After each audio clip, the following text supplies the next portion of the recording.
Hello, guys, and welcome to the show. Today we will be discussing about Liverpool and Man City. Here with me today, we have Adil and we have Maruf, who's a football enthusiast. Spends all his days watching football, really. So what we're going to discuss is what happened between Liverpool and Man City. My first question goes out to you, Maruf. What's your take on the game? I thought, from a mutual perspective, I thought it was a great game, to be honest. Statistically, it wasn't all one-sided, but obviously at the end of the day, it's the scoreline that matters. And when you look at that, then it looks like it was completely one-sided. But overall, I thoroughly enjoyed it, to be honest. But yeah, again, like I said, from a mutual perspective, for me, 10 out of 10. Okay. Adil, in terms of the game, the first half, what was your take on the game? What was happening? What was good and what went wrong, really, tactically for both sides? Yeah, so just a bit of a summary of the game.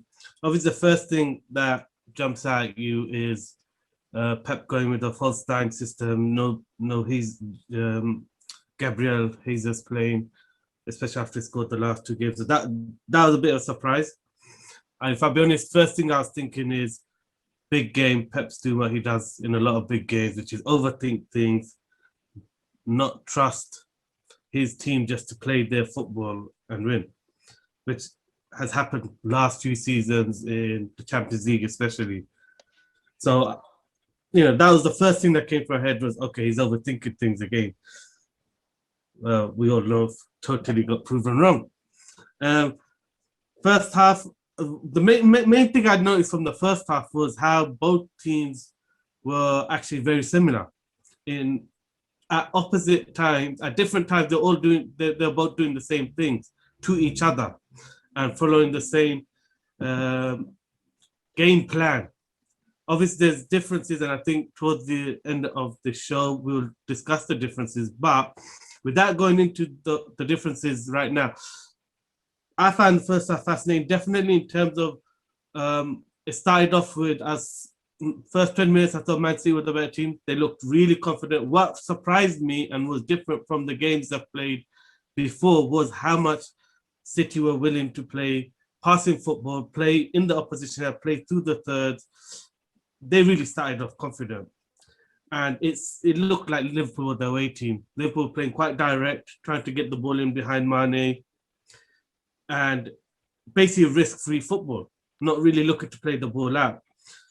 As the half wore on, from 25 minutes on, the last 20 minutes, the script changed. It was Liverpool now playing the possession football, going through the midfield, going through Tiago and Wijnaldum a bit more, and getting Trent in on the ball and pushing their fullbacks up.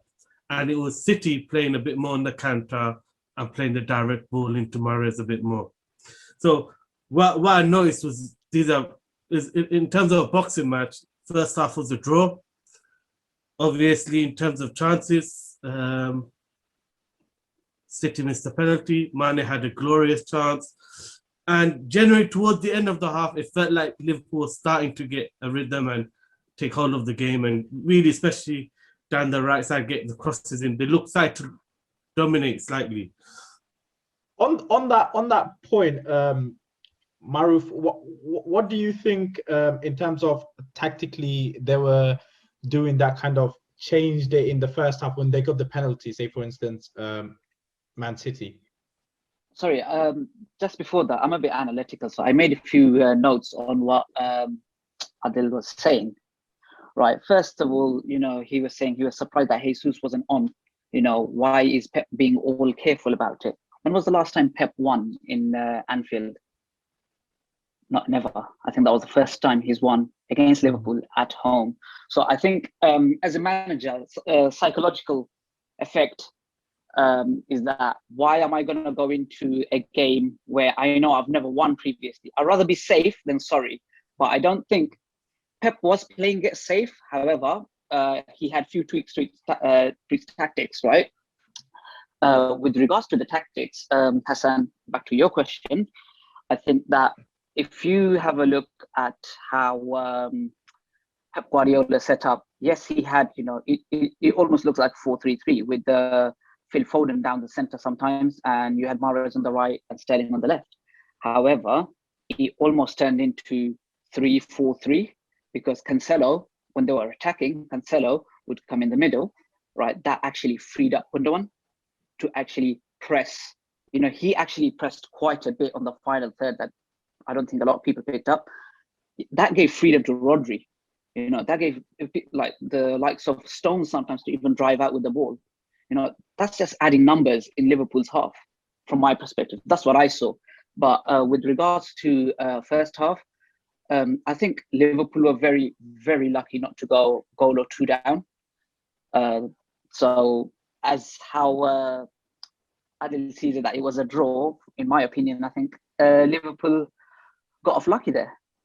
Well, I mean, on that, I think you made a very, very interesting point with regards to how they were pushing forward and there were more people committed. But that kind of leaves a lot of gaps. And my question to you, Adil, is Liverpool's first chance, the main chance they got that half was for Mane. And that was due to the thing that Maruf was saying, where they were pushing up and leaving so much gaps. And that's one of Liverpool's strengths. So what went wrong there that obviously they couldn't capitalize on that more? I think Liverpool did capitalize on that.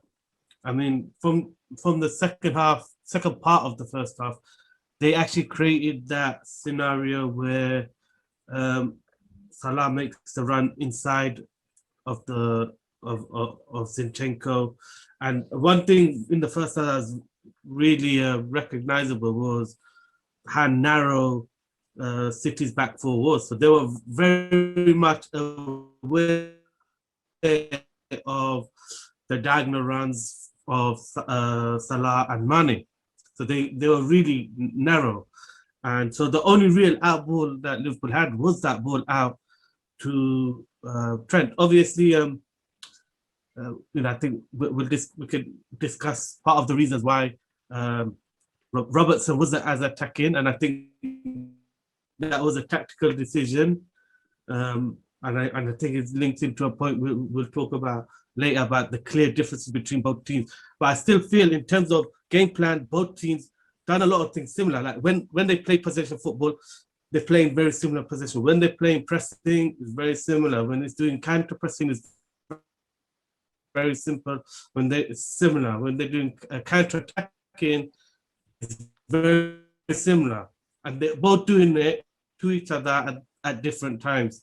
Attacking when the other team. So that was the thing that for me stood out. And the biggest thing that I was thinking during that halftime was, what if these two teams had a Cavani or a Lewandowski or a Harry Kane, a striker that is prolific but also can create an assist and drop in the hole and play? Because Firmino is playing that false nine role. They played Foden in that false nine, and it just felt like that first half was a lot of jabs, and neither team had the knockout punch. Neither team had that striker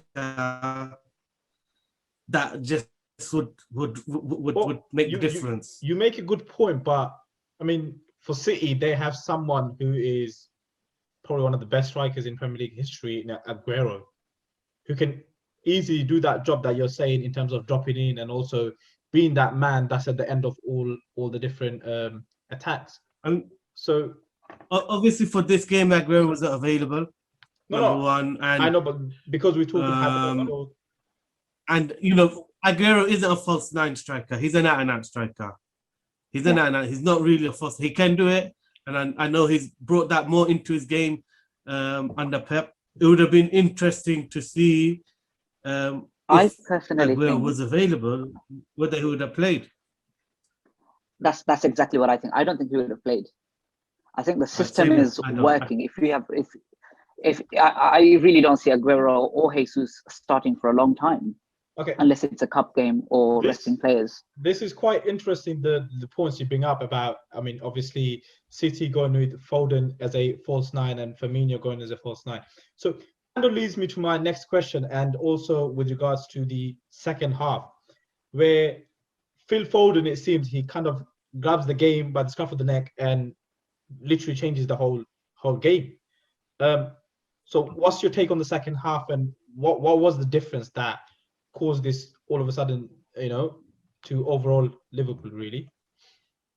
Maruf, you can start if you want. I think from what I saw, right, I think Phil Foden had a bit more freedom in that second half.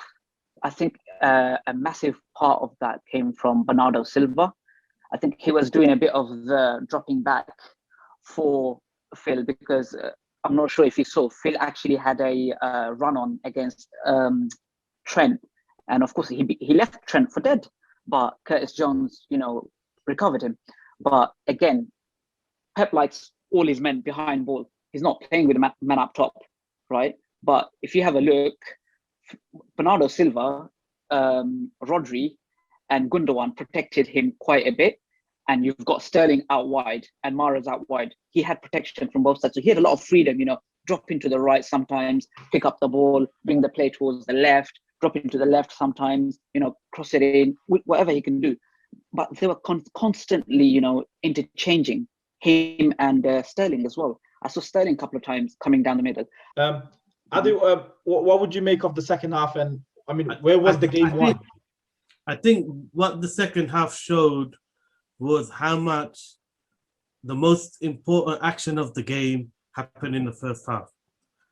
Because that penalty from the way Sterling dribbled, and obviously Trent is an excellent attacking fullback, but obviously for that penalty, I mean, it's non-existent. He this is a right-footed winger on the left-hand side, and he's completely letting him run, showing the whole channel inside on the right foot. It's surprising that he didn't even recognize this is not a left-footed winger.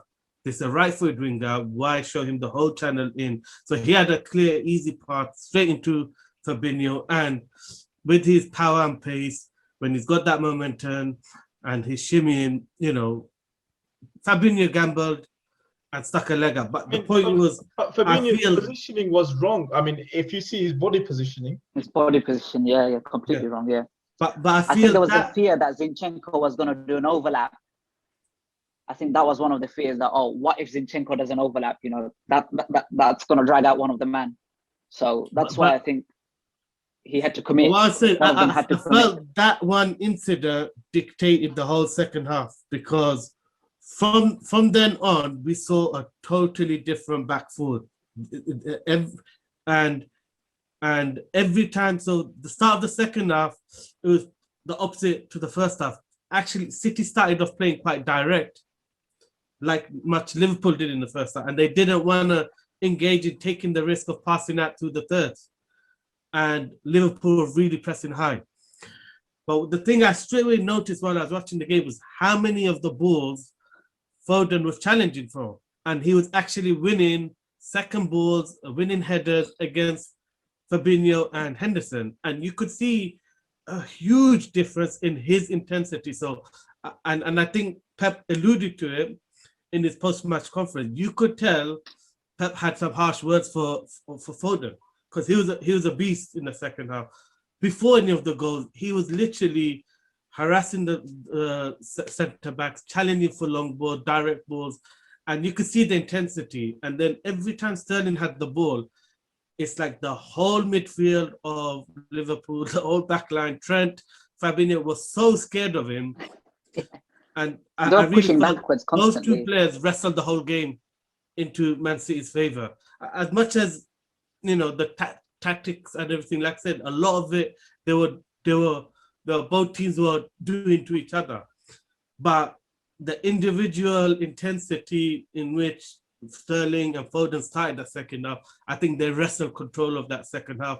And that was the basis for the momentum that City had throughout the rest of that game. And Liverpool just didn't have the answers for it. And I mean, they went in 1-0 down, Liverpool, but they came straight back. Ruben Dias it was 0-0 at half time. No, as in the second penalty. Half. But that again, the penalty was I mean, the first goal was a repeat of the penalty incident. Only difference was Sterling played in Foden. Foden took a good low shot, and Gundogan comes in with the tap in on the rebound. But in terms of the move, it was very similar to the move that led to the penalty. In terms of Sterling running straight to Trent, who's nowhere, committing Fabinho. Well, Fabinho this time didn't commit, but you could tell he was scarred by giving away the penalty because he stood off so much that he allowed a little ball in down the side of him for Foden to take a shot, first time shot. So again, you could see they all stood off. They were afraid. I mean, there was a point to be noted there, because if you look at that highlight again, if you see the positioning of Tiago and Wijnaldum, they literally do not move much. They can see Gundogan in the box and Foden in the area to pick up, but they do not. They're just standing still. And again, it's not my responsibility. Hands off. And there's reasons for that. I mean, I think Maruf alluded to it. I think it's a good right time to speak about it right now, which is Liverpool are changing their whole system to fit in Tiago. So normally they play 4-3-3. They were playing more two-stick defensive mids this game, with Jones having a bit more of a free role on the left-hand side, a bit more of an attacking role on that left-hand side. Now, the biggest difference from previous games, and it's happened the last few games, is the central CDM is being taken by Wijnaldum, and Tiago is slightly more towards the right-hand side for this game. And that change, I felt, had made a big difference, because Wijnaldum just never got to grips with tracking the runs of Gundogan, because he's how many games is he covering the gaps left by Robertson? How many times is he pressing forward and doing the counter pressing, the gegenpressing? And now he's stuck into this more disciplined position, which is a central CDM position, where he's more reading and intercepting, and it didn't suit him, and the game went past him. So I do feel even that first goal, a lot of the tactical changes to fit Tiago into the system actually caused that situation where Gundogan is totally free, no midfielder has picked him up. I think there was a lack of leadership as well from a Liverpool perspective. Normally Henderson is the voice, and it's easier to be a voice sitting in a defensive mid position than being in a centre-back position. I think you're always a bit more careful being the last man sometimes, and alongside you is another CDM. Do you really think it's a lack of leadership? I mean, they have Alisson, who's the first team, Henderson, Fabinho, they're all internationals. Tiago, I mean, if you've seen Bayern Munich, I mean, he's a leader on the pitch. I think with things like leadership, all these questions, a lot of these things still depend on form. As in, naturally, when you're not in form and you're not playing in your position, you're not going to be the communication isn't going to be as good, because you're not sure of your own position. So a lot more focus is on what you're doing in your position. Henderson in midfield can talk a lot. It's natural to him. That position, he doesn't have to think about position. That's it, yeah. As soon as in central defense, you've now taken a lot of his leadership qualities away and communication qualities away, because he's having to think so much more about what he's doing. And you can see, I mean, if we run through the goals, I mean, all the goals were similar in the sense that, in all of them, you don't see Wijnaldum or Tiago picking up anyone, but they're on the edge of the box. So they're not far away from the play. They just haven't got that in their mindset. I mean, well, Tiago replaced Shaqiri around the 60th minute, and then again, he didn't do the same thing. Yeah, I mean, you could say once the game was running away, a lot of it was like for like changes. I mean, it was Shaqiri on for Jones. Jones was playing that free role. Shaqiri was playing that slightly more free role. But not having Wijnaldum playing in his natural position caused problems for Robertson. Because Robertson just did not attack, because he knew he didn't have the freedom. Security. And I do think part of that was tactical. Maybe Klopp saw something on the Cancelo coming in and maybe thought that's a good out ball to overload and attack down that side. And I think because clearly Jones was a bit more advanced when Shaqiri came on, who's slightly more advanced, they clearly saw something on that attacking the right back of City on the right sided channel, and that took away Robertson's attacking natural game. So we barely saw him attack. And I think there were. Yeah, go on, Marv. Sorry. Sorry, I was just going to say, I think there were quite a few players who were very reluctant to play their natural game. And I was going to pick Robertson as one. I was going to pick Henderson as one. I was going to pick Trent as the other as well. I felt as if though, I mean, Trent produced that penalty opportunity for Salah. I think you're being very generous to Trent. That was a terrible ball. Let's be honest, that was overhit. That was a no great assist. That was a terrible ball. That was a mistake from Ruben Dias. You know, really, even there, and it tells you the quality of these teams, that how much respect each team is giving each other. That even at that moment when City were 1-0 up, we don't see City that deep ever. They're back four. I mean, how many times when they are attacking is that back four on the halfway line? And then when that ball got pinged in, you know, they're literally a yard off their penalty spot. That is not the City that we normally see, but that's how much respect they were given. And there's two things about that goal. The way Zinchenko just completely just leaves Salah to have a free run and press Ruben Dias. And then obviously Ruben Dias reluctant to use his left foot. It was quite striking. I mean, this is the Premier League, and you're being talked about currently you don't have time to blink. Most informed centre back in the Premier League, and you're not willing to use your left foot to clear a ball, and you're trying to go inside out with your right foot. You know, that's where the goalkeeper. But the ball, I didn't think for Trent was great. It was just that was Salah's perseverance, reading of the play, and just showing how much respect City were given. On that point, you make Adil, there's a very important part I wanted to talk about is, does this Liverpool team currently at the moment, does that front line deserve that kind of respect, considering they can't score? I mean, in the last 9 Premier League games, they've scored only 8 goals.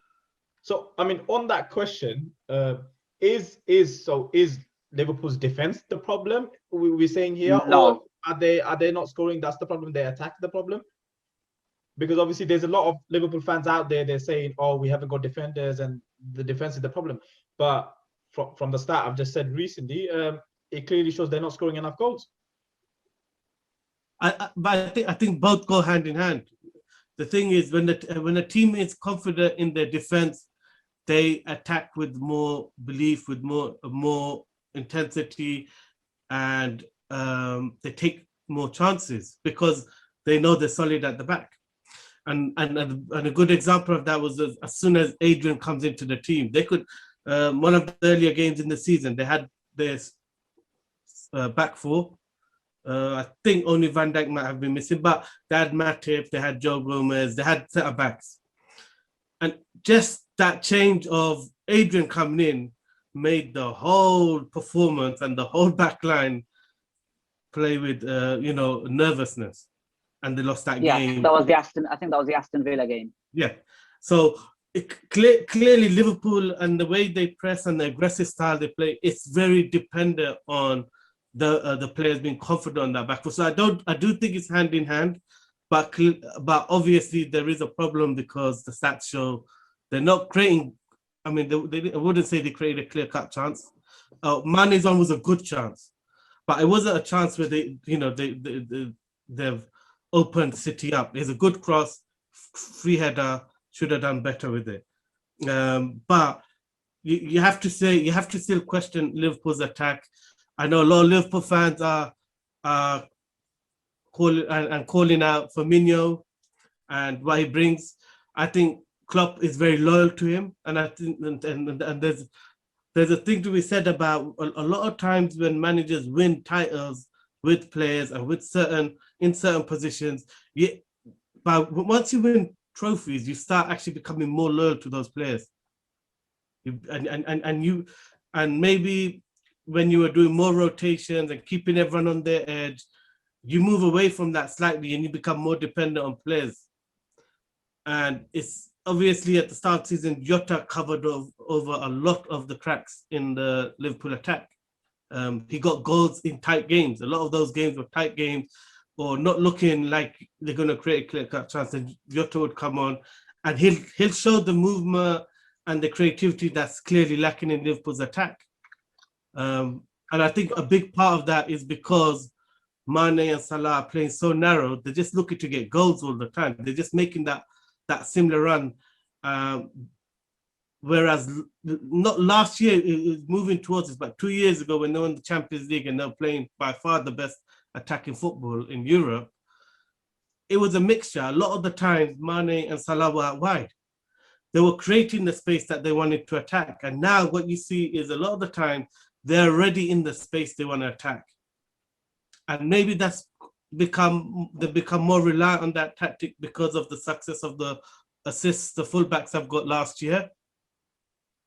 But now that teams are starting to figure that out, I think they need to start going back to the way City were. Maruf, my question to you is: Do you think Firmino's kind of like run out of ideas? I mean, or is he just out of form? Or I mean, what's the problem with Firmino here? Because obviously, as soon as Jota I don't. It seems like a different, complete, refreshed front line. Okay, from my perspective, I think Firmino is a brilliant footballer. Has he run out of ideas? I don't think so. Are chances being converted as there were previous seasons? I think no. But he hasn't really ever converted that many chances if you look at his stats. No, of course not. No. I totally agree with that. But however, he has had massive impact, for the likes of Salah and Mane to score more goals because he's dropped back. He tracks a lot more down that midfield than Salah and Mane does. So what does that do naturally? That gives your attacking wingers a bit of freedom, right? Also, if you watch the game against, I think this was last season where I think Firmino got about 2 goals and 2 assists, both for Salah. He created quite a bit. I think he's more of a creative man. I think his role was changed rather than just being the forward man because they realized that, it's really... Do you think Klopp has recently changed his positioning, Adil, as in terms of what he does, as in drop a bit more deeper than... I think Firmino, the only reason there's so much focus on Firmino is because of the scoring troubles that Liverpool are having. Like Maruf said, Firmino's not there to create goals. I mean, when you look at the stats, Liverpool, up until this season, do not have problems scoring goals. Mane is always challenged for Golden Boot. Salah's won it a good few seasons in the Prem. They score plenty of goals. So I don't think it's a question of whether Firmino gets enough goals or not, because clearly within the team there's enough goals, and maybe the role and the work Firmino does is what's allowing Mane and Salah to get the goals. But now that it's not working, it's valid to question that. All right, what does he bring to the team other than creating that space? And the biggest difference is, and the reason why it's not working is teams have become clever and they're not following and pressing and going in tight on Firmino. So when he drops into midfield, when he drops in, teams, the 2 centre-backs are not following him in. They're staying. So that gap ain't being created for the diagonal runs of Salah and Mane. Whereas previous... There was a clear example of that. Yeah, there was a clear example of what you just said against Brighton. And they were playing at home. And Brighton weren't committing out to Firmino at all. They were very reluctant to go out to him. They gave him the space, but they weren't very, you know what, we need to stay yard to yard, man to man with this guy. Don't give him too much freedom. Don't give him too much room. I mean, Adi, my question to you is, what's from the whole game, what's the major difference that kind of provided that gap? It seems like there's a gap between Liverpool and Man City. So what caused that? What's the major differences? Well, the thing that I noticed more, my takeaways from the game at the end was that obviously the second half, the biggest difference was the intensity of Foden and Sterling. But clearly the way in which Liverpool are having to move so many pieces of a settled and successful lineup is affecting the way they play. So the gap is definitely in personnel. There's a big question mark. Was Fabinho match fit? Looking at the way he was so scared to throw him straight in, did that backfire. Nat Phillips was performing quite well. I understand the decision, but hindsight's a wonderful thing. And clearly in hindsight, you would have to question that decision.